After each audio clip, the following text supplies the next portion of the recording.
कराची से north Karachi sector 5A1 में Tariq Jahangiri welfare international trust Pakistan के चेयरमैन शारिक तारकी जहांगीर केसी न्यूज़ को अपना इंटरव्यू देते हुए कहा कि पिछले 5 साल से सफ़ेद पोश लोग में रात की तारीखी में घर घर जाकर राशन की तकसीम का काम कर रहे हैं।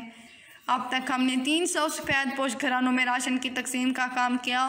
मज़ीद 500 सफ़ेद पोश घरों में राशन पहुंचाने का इरादा रखते हैं। साथ में ये कहा कि हम डेली बेस पर 200 लोगों में खाना भी तकसीम करते हैं। इसके अलावा इज्तिमाई कुर्बानी का भी एहतमाम किया जाता है।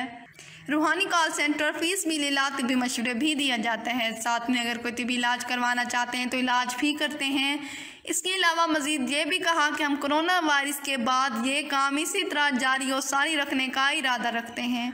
साथ में ये भी कहा कि इस नेक काम में आप हमारा साथ दें ताकि इस काम को मज़ीद बढ़ाया जा सके। कैमरामैन अवैस के साथ रियाजुर रहमान, केसी न्यूज़, कराची।